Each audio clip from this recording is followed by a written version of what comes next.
Hello and welcome to the Breaking Ground show here on iProperty Radio.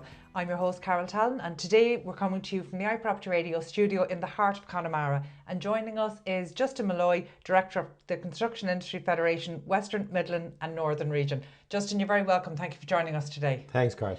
You didn't have as far to travel today as most people who come out to the heart of Connemara. No, thankfully just out the road. I've mentioned there that you are based in Galway City, but you're the director for the Western, Midland and Northern region. So that's basically everything from outside of Dublin, draw a line across to Galway and everything north of there. What's activity like on the ground? That's a huge area. Are there any commonalities across that area? Well, there is. It is a big area, geographical area. There is commonalities, no doubt, in that I suppose the same issues are I suppose throughout the country for every contractor and every sector of the industry. They are busy at the moment, but they're somewhat frustrated trying to, if you're a house builder trying to get projects off the ground, if you're in the civil engineering contractors sector, they have the problems there with the start-stop nature of infrastructural development and procurement, and that's frustrating for guys. So they're all busy, but there is frustrations out there, and guys are eager to get up and running. But as I often say, the biggest difficulty our members have is getting onto site. The easy bit has now become the construction. The construction is the easy bit. It's the predictable bit. It's it can, if it's an 18-month project, it'll start and it'll finish more or less within the 18 months project. But it can take years to get to start it, and that is killing members, and that is really frustrating for the industry. There's something very broken when the delivery of construction, actually delivering it is the easy part and lining it up to deliver is the painful part.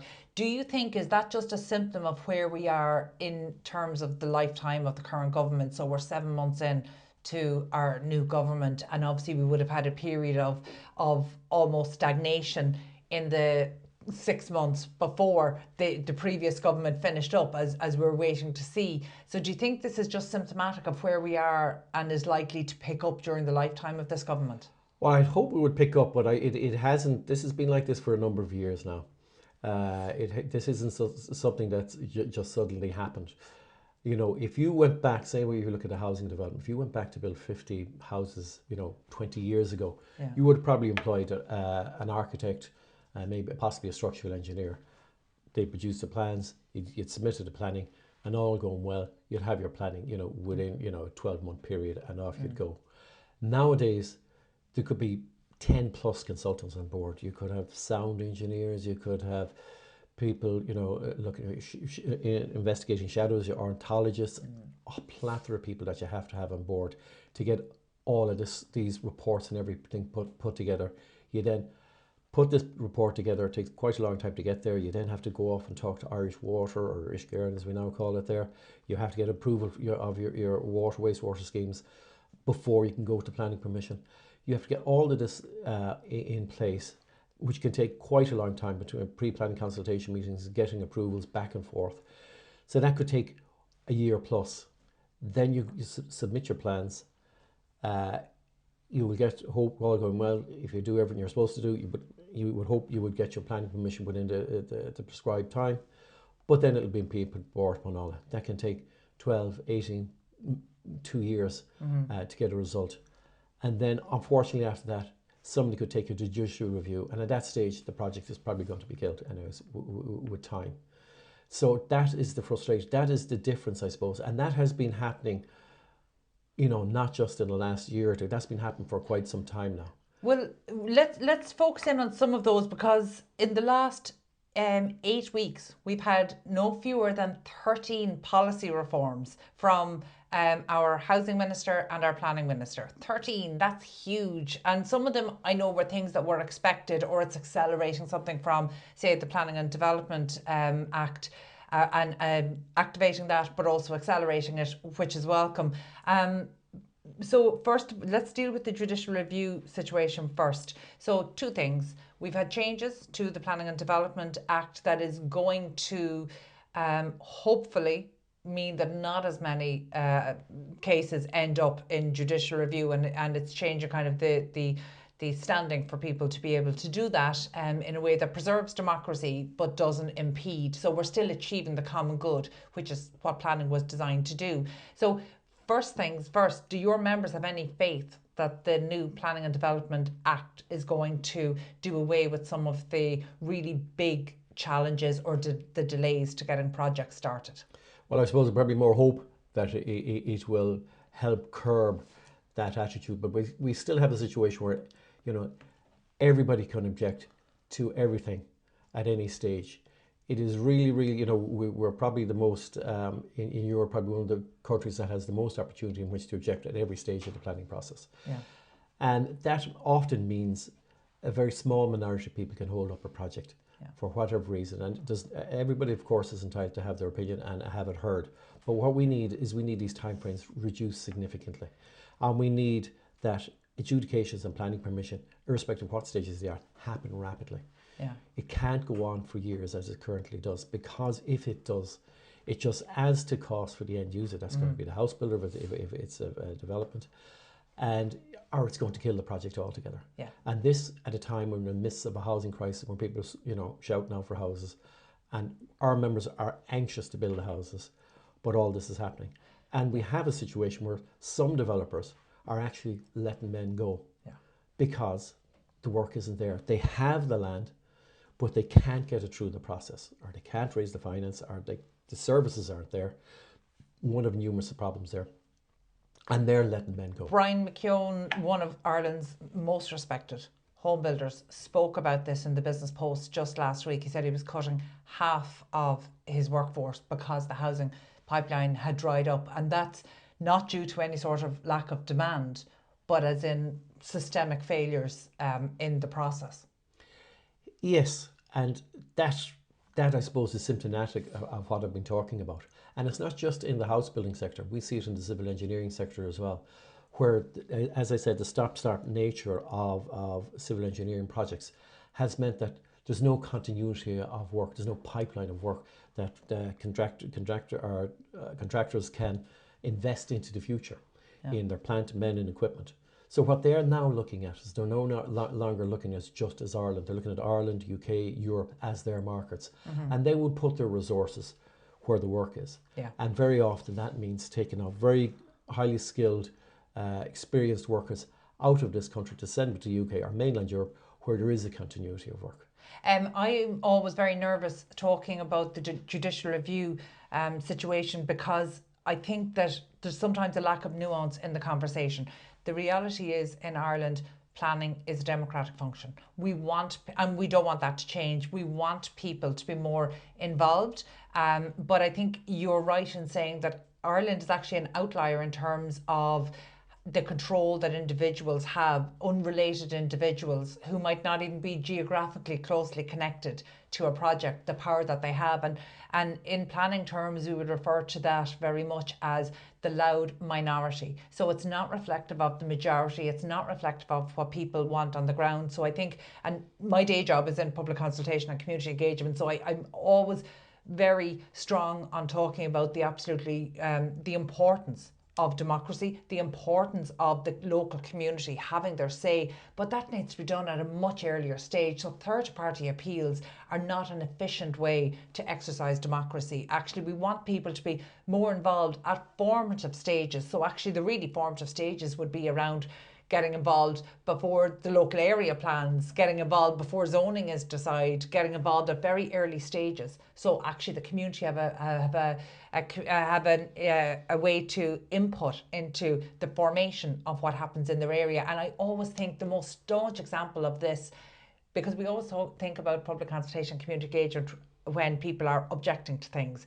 But I can remember back in maybe 2017, the people of Athenry marched on the street with signs saying Athenry for Apple. So they wanted the Apple data centre to go in, and after years of protracted litigation, Apple was finally given the plan permission, but by that stage they'd already delivered a second data centre in Denmark. So Athenry never got its Apple data centre, even though even our planning process has ultimately judged that it ought to have done, and the community came out on the streets. And that's where the importance of the loud minority against the silent majority. We need to find a way to unlock the voices of the community at a much earlier stage so it can inform a project and not have unconnected people, not geographically close, derail a project.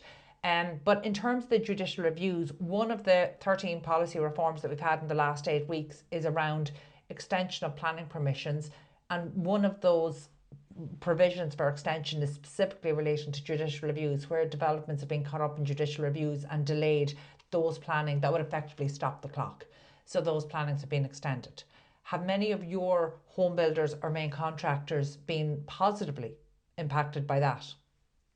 Well, I wouldn't have exact numbers on it, but it is a benefit because it should stop the clock, because there's no, you just have run out of time. You won't have time to do the project, and then you start all over again. Yeah. And again, as I said, that will kill the whole process. And I agree with what you said earlier there. If there was better early engagement at the development plan process, when it goes for public consultation, normally it's a 2-year public consultation process. So everybody should be encouraged to have their input at that stage. So then when the development plan is adopted by the councillors, at least then everybody knows the land is zoned, these are the guidelines and regulations. There should be no surprises for everybody. This has been gone through a public consultation and everybody has agreed upon it. So then if you were a developer, and this happens in most other European countries, it's very unusual for objections to happen after the process. So if you're a developer, you go in and you say, yeah, this land is zoned, I've bought the land, I'm going in for the plan permission, I'm doing everything it says in accordance with development plans, I'm finding the guidelines and all the rest. You should have a very good expectation that your planning should be approved. But unfortunately, that's not the case. No. It seems to be somewhat meaningless, and that's what's killing the process. And that is the same for the civil engineering. Now, we talked about it there earlier on. I keep on saying, if we don't have the infrastructure, it's not just housing you won't have anything. You won't have any building going on. We need the basic infrastructure. We need the water, the wastewater, the energy infrastructure to build anything. And I think we are in an emergency and a crisis situation, as we say now at the moment. So the likes of water, wastewater, energy, etc., you would nearly suggest that should be bypassed for a period of time. Planning should be exempt from planning for a period of time until we catch up. Because the government will obviously fund the utility providers and all the rest, but they too have to go through a planning process like everybody else, and they too are subject to appeals and everything else. And that is holding everything up as well. So we're in a situation where, particularly in rural Ireland, where we don't have the infrastructure and we're trying to get houses built, but you're being told, okay, yeah, the land is zoned and everything else, it's zoned for planning, but it's premature because we don't have the water, the wastewater infrastructure, and that will hold up projects for years. And I don't think we've the luxury of time to wait for all of that. Is there any sign that that's going to change? Because the National Development Plan, as we speak today, that's the current National Development Plan in its current form is subject to review, and we expect to see the outcome of that review in September. And I know the CIF has actually fed into that. But as I speak to you, I'm very conscious that we started this interview by talking about the scope of your branch, and it is from Kildare right across and up to Donegal. I would imagine the experience of contractors in Kildare and Donegal is very different. How do you balance that? Well, I think you have to have positive discrimination. If you look at the Northern Western Regional Assembly, they did a report there not so long ago. But if you look, Europe has 34 regions within Europe. The Northwest region lies in the bottom 17, akin to regions on the periphery of Eastern Europe. We were in a better position 20 years ago than we are today. That has been the lack of investment in infrastructure in the northern and western region. You have counties like Donegal and Cavan now to have a railway track or a motorway in it in this day and age. So even access to these regions is poor. And if you look at the rail network, if you look at the motorway network, you could nearly draw a line between Galway and Dublin and say it doesn't really hardly exist beyond that. Except you can't go north and south through using the rail network. Okay, the motorway go up as far as Tuam, but it needs to progress all the way up to Letterkenny and on into Derry to create the Northwest Corridor. But I mean, these are projects we've been talking for years, but they haven't come to fruition. The regions cannot develop as envisaged under the National Development Plan or National Planning Framework if the investment in the infrastructure isn't put in there. It's the basic, as I said, it's the basics of all construction. No infrastructure, no building. It's as simple as that. Now, I have a huge interest in rural planning and planning for rural futures, and I would see a very concerted policy agenda towards, quite frankly, starving rural areas of infrastructure. So, for example, in under the National Development Plan and within the National Planning Framework, you can see the allocation of housing is 20% going into rural areas, despite the fact that it's 36% of the population. So we have to assume that over the next 10 years, if rural areas are only getting 20% of the housing, they will at best get 20% of the infrastructure, maybe not even that. So actually, what you're going to see is a declining supporting of the population. So that continued brain drain, that continued pressure. So you're losing the social capital of the regions, or of the rural areas particularly, so they won't be able to fight for better infrastructure. And what I hear from you here today is that actually that's not just a policy from today, that's clearly been the policy 20 years ago. So how do we turn that around? And is there any prospect of turning that around by showing the figures? Do you think even COVID was such a game changer, I think, for the regions? It ought to have been, because I think it made people who for the first time had a decision as to where they might choose to live. They didn't have to go to the capital, they didn't have to go to the main cities to work. So we saw that people chose to return to the regions. They chose to return in some cases to rural areas, but certainly to regional towns that could be built to thrive. So, I don't want to use the expression that, if Dublin was any more heavily weighted, it would fall into the Irish Sea. But there's a reality around that in terms of the misallocation of resources. How can we turn that around? Is there any effort to see that positive discrimination you call for is going to happen? Well, I would hope in the National Development Plan, and we'll be calling for it, that there would be balance, that in investment, that there has to be positive discrimination for the regions to try and address some of the imbalance. I mean, the Northern Western region has about approximately 18% of the population of the country. But for projects of 1 million and more, it only gets 10% of those. Yeah. So there's a clear indicator that it isn't balanced, and it hasn't been balanced for a long time. So that's why we've fallen back in that European, as I said, index there. We talked about the regions. That's how we've fallen so far back. So we have to have positive discrimination. That funds have to be allocated to regions to encourage balanced regional development, to take the pressures off our cities, and to try and redistribute it. You would talk to many a contractor or a member would tell me, from different parts of the country, and they would say the towns and the villages where they're from, the young people do their leaving cert, and they either go off and they go into the workplace or they go off to college, but whatever happens, they rarely return. Yeah. And so we get that decline, and that is really unfortunate. And it's probably been exacerbated to a certain extent now, because even if the young people coming back from abroad and they do want to come back and settle back in their local towns and villages and all the rest, the housing isn't there for them. Mm-hmm. I mean, if you look at the housing figures, unfortunately the housing figures are significantly lower than where they should be. But if you look at, say, of all the 32 odd thousand that we built last year, 33,000, sorry, that we built last year, the amount of private homes that were available for people to buy, for guys who don't qualify social affordable housing, for those private homes, that figure would be relatively low. Plus the vast majority of those would have gone in the large urban centres. So that means for the guys in rural Ireland, there isn't those houses aren't being built there to build. The guy, the developer, the small builder who would have built 20, 30 houses traditionally over the years, he is out of the equation. He can't get the financing. He won't be able to get the financing. He won't be able to have the resources to get it through the planning process, and I suppose the will to do it. So we've lost those guys, and how do we address that? And I think there's a number of things. I said we have to start with the basic things. You have to get the basics right. You have to get pardon the pun, but you have to get the foundations right. Yeah. And the foundations right is infrastructure. Have you got the infrastructure? Yes, I have. Then we can proceed. No, I don't. Well, forget about everything else till you do get it in. So we have to get the infrastructure in. Then we have to look at a planning process that can deliver, that's fair and equitable for everybody. And I mean, that's for the people who are looking for accommodation as much as anything else.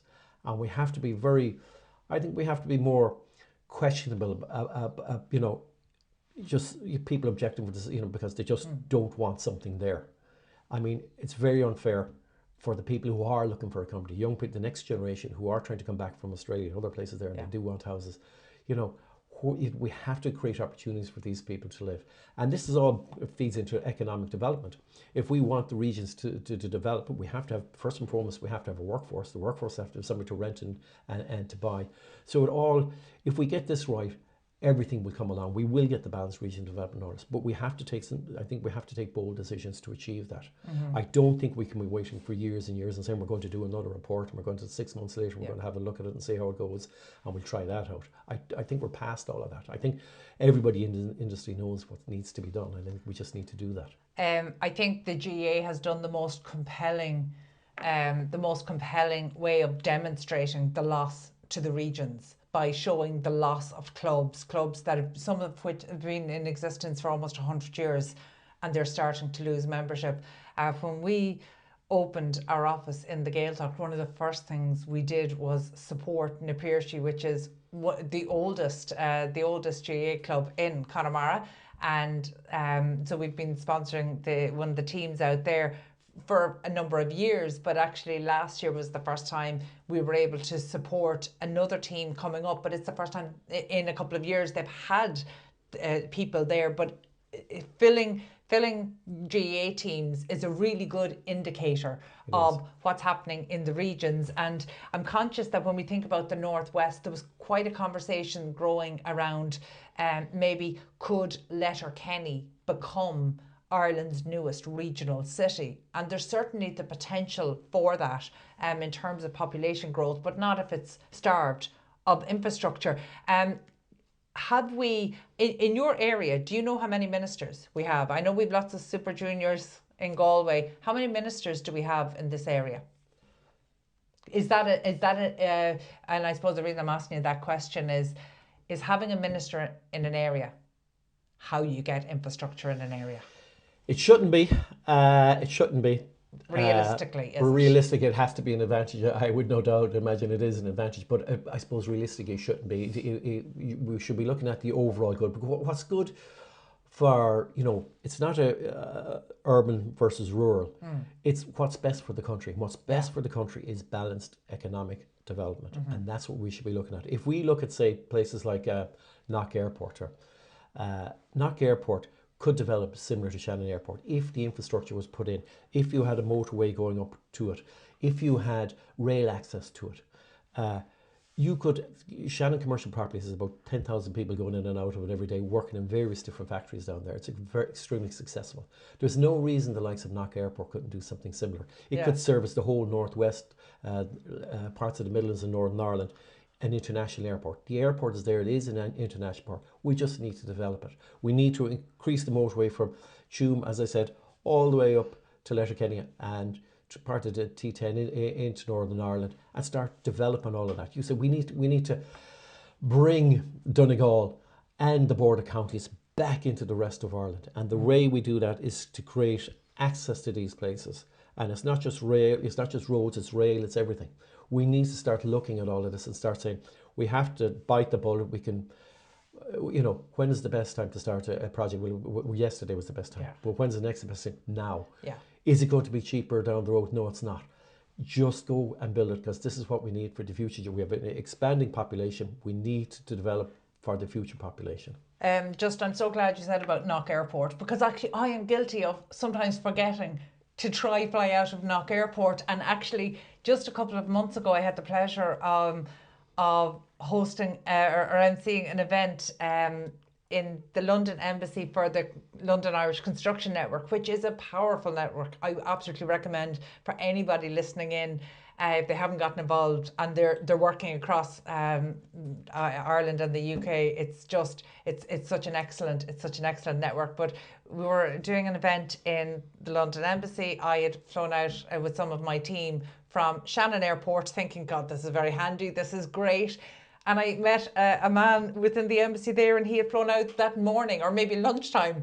And he was from Salt Hill in Galway, and he had flown out from Knock Airport. I was like, I never even thought to check Knock Airport. So actually, maybe people within the region need to start seeing, maybe looking at that as a first option, because in my head I thought choosing Shannon, which by the way Shannon Airport is a super airport, I think it's such a great facility, we should all be using it more as well, but I thought that was a good balance as opposed to travelling to Dublin with the team and us all flying out from there. But actually, if I had known Knock Airport was the handier solution, it just never occurred to me to try. So actually since then I do try to use Knock Airport much more when I can.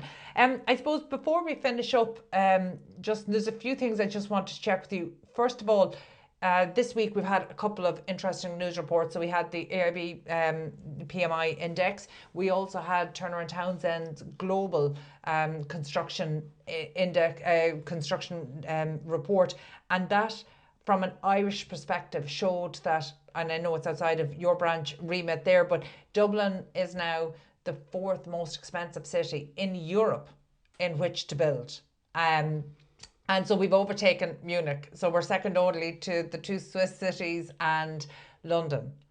How do we reconcile that with maybe the still struggling viability of projects? We have the highest build costs, and yet contractors and project owners particularly are still struggling to make projects viable. Where is the disconnect? I'd say the disconnect, I keep going back to infrastructure. We have to start with the infrastructure. So if we had the infrastructure, we had sufficient land zoned where people want to, where the people want to live. And there was it's like everything, it's a simple supply and demand. If you can create enough of a supply, for the basic things, for the zone service lands, and then if you're building enough houses, you're looking at the cost, you're building down the cost. And I think we also have to look at our building regulations. Sometimes we keep on just introducing building regulations, and I think you need to carry out a cost benefit analysis before any more regulations are introduced. It's not that you're trying to dumb down, we have probably some of the highest standards in Europe, and that is a good thing. But sometimes you have to question, if we bring in a new building regulation, what's the cost benefit analysis? That is it actually worth it vis-a-vis what it's going to cost? Because there's no point in having schemes, and we are always heard all the time, oh, there's so many houses planned and all the rest. Yeah, that's planned, but they're not developed. Why? Because they're not financially viable to develop. And sometimes it's a bit like saying, the analogy is often used, it's like by saying, look, you can drive a car in Ireland, but it has to be the standard of a Rolls Royce. You know, can I have a lesser car? No, I can't. Well, there's not going to be too many people who can afford to buy a Rolls Royce, so there won't be too many people driving. So we have to look at all of these types of things. We have to look at ways to say, does this make sense to just keep on increasing regulations? And can we look at how can we look at existing regulations? How can we refine them? You have new technologies all the time coming in all the time that would make it maybe when we can change things and do things more efficiently. But that's just probably just one element. There's a number of elements in the pot here. But people want to see a certain level of certainty. Developers need to see a certain level of certainty, and we just don't have that at the moment. You can, as I said, you can buy a site, you can have it be fully serviced and all the rest, but you have no guarantee or reasonable expectation that you will get planning on this within a reasonable time frame. And I said all these delays cost everybody, and unfortunately it's the end user, the heel of the hunt, has to pay for it. And that is probably, that's feeding into our escalating costs and all the rest. So we have to look at how do we increase supply as quickly as possible? How do we reduce the barriers? How do we become more efficient in the delivery process? Actually, in addition to the work that the Housing Department is doing, and indeed local authorities around the country, we now have a European strand to this. So within your own area, MEP Kieran Malooly is Vice Chair of the European, the Special Committee on the housing crisis in Europe, and the two real remits that committee has is tackling affordable housing for one, and the second is around construction, procurement and efficiency and delivery. So do you think that actually there is anything that could be done through European mechanisms that might maybe shake loose some of the stalemates we have between the different departments now that are controlling the delivery? So whether it's the housing department, whether it's deeper, you know, that we have so many we've so many government departments now feeding into housing delivery that, you know, the fear of a stalemate is certainly a reasonable one. might the EU have a role, particularly when the regions are involved and it comes to unlocking the potential of the regions through infrastructure spend? Have you any confidence, have you any hope that the EU might have a role to play here? Well, I'm sure the EU does have a role to play, but I suppose like every other European countries, they're all governed by the same legislations. You know, they're all encouraged to, they all have to transpose European legislation, or the spirit of the spirit of the European legislation into their own national legislation. But I think if we look at it, you made a pertinent point there. There's so many different strands, different departments kind of feeding into construction, and I think that causes a certain amount of confusion. I've often said, if we had something like a department of the built environment, so not a housing czar, not a housing czar, something like a department for the built environment, similar to the Department of Agriculture, where you over time you would build up all this area of expertise, and something. But is like, that not what the housing department is supposed to be? Well, that's just housing. But say, what about procurement, planning, design regulations, everything else? You know, if you had as I say, I always make the analogy, I compare it to say something like, if you had the expertise that exists in the Department of Agriculture, you know, second to none, and I suppose any farmer in the country can ring up somebody in the Department of Education, Department of Agriculture, and talk to one of the various departments and get an answer. And there's clarity across everything. If you have any queries in relation to agriculture, where do you go? You go to the Department of Agriculture. Okay. In Ireland, you could be going to the Department of Housing, or you could be going to a deeper, or you could go to some other Department of Finance, or you could be going to the Office of Public Procurement, or whoever you happen to be going to. Yeah. But if you had one particular department that was responsible for everything from design, building regulations, planning, procurement, public procurement, to the delivery of social affordable housing, I feel over time you'd get a level of expertise, and there'd be a lot less ambiguity, and there'd be a lot more clarity in the whole process. In terms of procurement, obviously the public consultation and industry consultation period for Ireland's first public procurement strategy has just closed. And by the way, until it opened, I didn't realise that Ireland didn't have a national strategy for public procurement. It's one of those things I just never thought about before. And if I had thought about it, I would have assumed we had. We didn't have it. So one is now being prepared, and I know from attending some of the public and industry facing events, it was very heavily attended by the construction industry. So have your members spoken to you, or has the CIF fed into the National Public Procurement Strategy representing construction? It would have, and our members, you know, when it comes to public procurement, again, we would like the process streamlined, and it depends on, you know, the contracting authority you're dealing with. But we have a couple of issues there in relation to that, and say my members from a regional perspective, you know, we would have a concern about, you know, and all European and national guidelines encourage SME participation in the public procurement process, but that doesn't always translate when it gets to the ground. Sometimes their turnover criteria can be too high, or the previous experience or technical capacities and all those types of things can be too high, that eliminates the smaller contractor. Or what you often have is the bundling of projects.